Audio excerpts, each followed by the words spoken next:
सूरज की पहली किरणें जब शहर के उस पुराने सरकारी दफ्तर की इमारत पर पड़ती थीं, तो लगता था जैसे कोई पुरानी यादें जाग रही हों।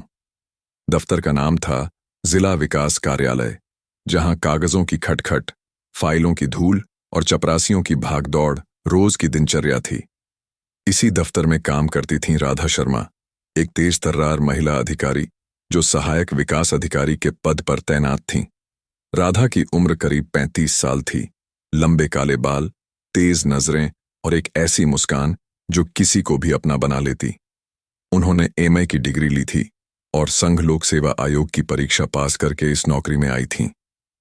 उनका काम था गांवों के विकास योजनाओं को लागू करना, फंड्स की मॉनिटरिंग करना और मीटिंग्स में अधिकारियों को रिपोर्ट पेश करना।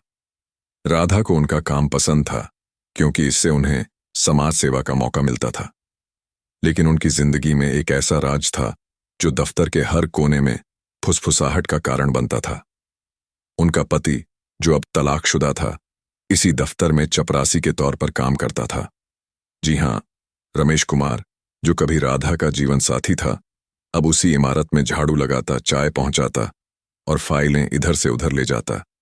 ये कहानी है उनकी जिंदगी की, प्यार की, अलगाव की और उस दफ्तर की जहां दो अलग दुनिया के लोग एक छत के नीचे सांस लेते थे।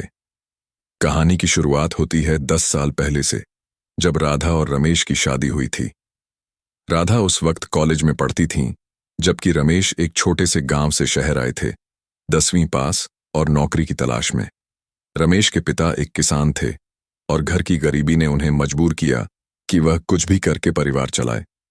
राधा के पिता एक स्कूल टीचर थे और उन्होंने राधा को हमेशा पढ़ाई पर फोकस करने को कहा, लेकिन प्यार अंधा होता है और राधा को रमेश की सादगी भा गई। रमेश ईमानदार था, मेहनती था और राधा के सपनों को समझता था। शादी के बाद राधा ने अपनी पढ़ाई जारी रखी, जबकि रमेश ने दफ्तर में चपरासी की नौकरी पाली। शुरू में सब ठीक था। रमेश सुबह जल्दी उठता, घर का काम करता, राधा को कॉलेज छोड़ता और फिर दफ्तर जाता। राधा शाम को लौटती तो रमेश उनके लिए खाना बनाता। लेकिन जैसे जैसे राधा की पढ़ाई आगे बढ़ी और उन्होंने नौकरी की तैयारी शुरू की, रमेश को लगा कि वह पीछे छूट रहा है। राधा अब किताबों में डूबी रहती, जबकि रमेश दफ्तर की छोटी मोटी बातें सुनाता। धीरे धीरे दूरी बढ़ने लगी। राधा ने जब यूपीएसएससी की परीक्षा पास की और इसी जिला विकास कार्यालय में अधिकारी बनकर ज्वाइन की, तो रमेश को खुशी हुई, लेकिन अंदर से जलन भी। अब राधा मैडम थीं और रमेश वहीं चपरासी। दफ्तर में लोग फुसफुसाते, देखो, अधिकारी की पति चपरासी है। रमेश को यह बर्दाश्त नहीं होता। वह घर लौटकर राधा से झगड़ा करता, तुम अब मुझे छोटा समझती हो ना?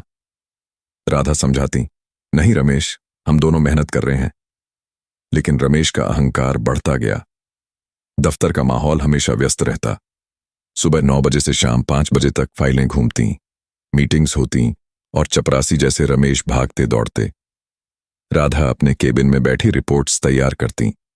उनका केबिन दूसरी मंजिल पर था, जबकि चपरासियों का रूम ग्राउंड फ्लोर पर।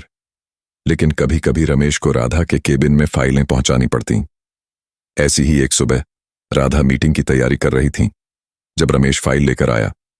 दरवाजा खटखटाया, अंदर आया और फाइल मेज पर रखी। राधा ने मुस्कुराकर कहा, थैंक्स रमेश। लेकिन रमेश का चेहरा लाल था। बाहर निकलते ही उसने साथ के चपरासी से कहा, ये अधिकारी लोग कितने घमंडी होते हैं। दफ्तर में अफवाहें उड़ने लगीं। कुछ लोग कहते, रमेश भाग्यशाली है, अधिकारी की पति है, तो कुछ तंज कसते, चपरासी बनकर क्या करेगा। राधा यह सब सुनती लेकिन अनसुना कर देती। उनका फोकस काम पर था। उन्होंने कई योजनाएं लागू की, गांवों में स्कूल बनवाए, पानी की टंकियां लगवाईं। जिला कलेक्टर ने उनकी तारीफ की, लेकिन घर पर तनाव बढ़ता गया। रमेश को लगता कि राधा अब उसे इग्नोर करती है। एक रात झगड़ा इतना बढ़ा कि रमेश ने कहा, तलाक चाहिए मुझे, मैं तेरी परछाई बनकर नहीं जी सकता। राधा रोई, लेकिन सहमत हो गई। तलाक हो गया, लेकिन नौकरी दोनों की इसी दफ्तर में थी। ट्रांसफर का ऑप्शन था, लेकिन रमेश ने मना कर दिया। कहा, मैं कहीं नहीं जाऊंगा। तलाक के बाद दफ्तर का माहौल और अजीब हो गया। राधा अब अकेली रहती, एक छोटे से फ्लैट में। सुबह दफ्तर आती, काम करती और शाम को चली जाती। रमेश हॉस्टल में रहता, लेकिन दफ्तर में मुलाकातें होती ही, कभी लिफ्ट में, कभी कैंटीन में। राधा कोशिश करती कि नजरें न मिलें, लेकिन रमेश घूरता। एक दिन कैंटीन में राधा चाय पी रही थी जब रमेश ट्रे लेकर आया। उसने जानबूझकर ट्रे गिरा दी। चाय राधा के कपड़ों पर गिर गई। राधा गुस्सा हुई, लेकिन चुप रही। दफ्तर के लोग देखते रहे। उस दिन के बाद राधा ने सीनियर से शिकायत की, लेकिन सबूत नहीं थे। रमेश को सिर्फ चेतावनी मिली। अब रमेश और बदला लेने पर उतारू हो गया। वह राधा की फाइलें गायब करता, मीटिंग्स में देर से पहुंचता। राधा परेशान थी, लेकिन मजबूत बनी रही। उन्होंने अपना काम और बेहतर किया। एक नई योजना शुरू की, महिला सशक्तिकरण की, जिसमें गांव की महिलाओं को ट्रेनिंग दी जाती। यह योजना हिट हुई, न्यूज में आई। रमेश जलता रहा। वह सोचता, यह औरत मुझे बर्बाद कर रही है। धीरे धीरे समय बीता। राधा को प्रमोशन मिला। अब वह उप विकास अधिकारी हो गईं। उनका केबिन बड़ा हो गया, स्टाफ बढ़ गया। रमेश वहीं चपरासी। लेकिन अब दफ्तर में एक नया अधिकारी आया, विक्रम सिंह। विक्रम युवा थे, आईएएस, और राधा के साथ काम करने लगे। विक्रम राधा की मेहनत से इम्प्रेस थे। मीटिंग्स में साथ बैठते, आइडियाज शेयर करते। दफ्तर में अफवाहें उड़ने लगीं कि विक्रम को राधा पसंद है। रमेश यह सुनकर आग बबूला हो जाता। एक दिन उसने विक्रम की कार की चाबी छिपा दी। विक्रम परेशान, लेकिन राधा ने समझ लिया। उन्होंने रमेश को बुलाया और कहा, रमेश, ये सब बंद करो, हमारा पसाड़ो बीत गया। रमेश चिल्लाया, तुम मुझे छोड़कर इस नए अफसर से खुश हो ना? राधा ने शांत स्वर में कहा, मैं खुश हूं अपने काम से। लेकिन अंदर से राधा टूट रही थी। वह विक्रम को पसंद करने लगी थी, लेकिन पास्ट की छाया नहीं हटती थी। एक बार जिले में बाढ़ आई। दफ्तर को रिलीफ वर्क करना था। राधा दिन रात लगी रही, कैंप्स लगवाए, फूड पैकेट्स बांटे। रमेश को भी ड्यूटी मिली। एक कैंप में राधा और रमेश आमने सामने आए। बारिश हो रही थी, लोग रो रहे थे। राधा ने रमेश को पानी की बोतलें बांटते देखा। उस पल रमेश पुराना लगा, जो कभी उनका साथी था। राधा ने कहा, रमेश, थक गए हो, आराम करो। रमेश की आंखें भर आईं। उसने कहा, राधा, मैं गलत था। तलाक के बाद मैंने सोचा था खुश रहूंगा, लेकिन नहीं। राधा चुप रही। उस रात दोनों ने पुरानी बातें की, लेकिन सुबह फिर वही दूरी। दफ्तर लौटे तो रमेश ने ट्रांसफर मांगा, लेकिन राधा ने मना कर दिया। कहा, यह तुम्हारी नौकरी है, मत छोड़ो। समय आगे बढ़ा। राधा और विक्रम करीब आ गए। विक्रम ने प्रपोज किया। राधा ने हां कहा। शादी की तैयारी शुरू हुई। दफ्तर में खुशी की लहर, लेकिन रमेश अकेला पड़ गया। वह अब चुपचाप काम करता, किसी से बात नहीं। एक दिन दफ्तर की छत पर रमेश खड़ा था, सोच रहा था जीवन के बारे में। राधा ऊपर आई, फाइल लेने। दोनों की नजरें मिलीं। राधा ने कहा, रमेश, खुश रहो। रमेश मुस्कुराया, तुम भी। उस दिन के बाद रमेश बदल गया। वह मेहनती हो गया, दफ्तर में सबकी मदद करता। राधा की शादी हुई विक्रम के साथ। दफ्तर में पार्टी हुई। रमेश ने चाय सर्व की, मुस्कुराते हुए। लेकिन कहानी यहीं खत्म नहीं होती। साल भर बाद राधा को बड़ा प्रमोशन मिला। वह अब जिला मजिस्ट्रेट के स्टाफ में शामिल हुई।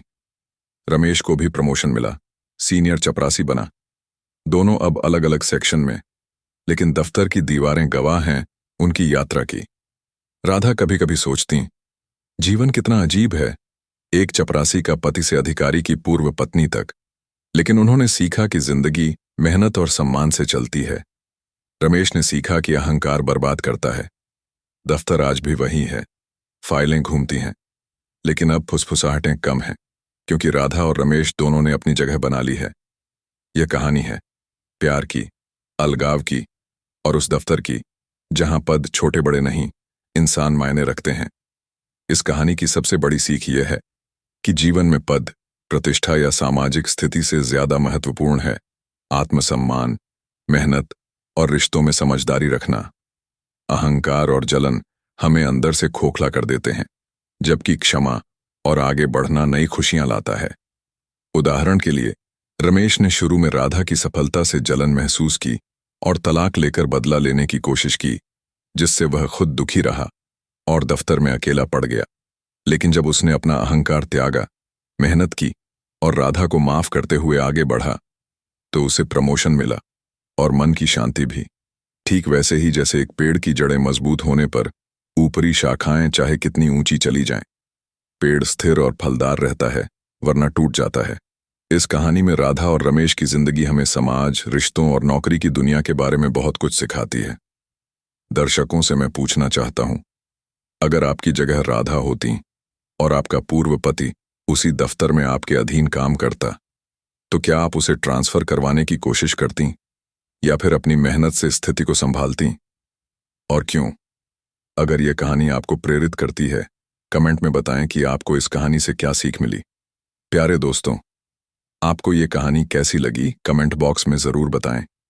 कहानी अच्छी लगी तो वीडियो को लाइक करें और मेरा चैनल दुनियावी कहानियां को सब्सक्राइब करें और अपने दोस्तों के साथ शेयर करना ना भूलें। मिलते हैं अगली कहानी के साथ, तब तक के स्वस्थ रहिए, मस्त रहिए और अपने परिवारों के साथ खुश रहिए।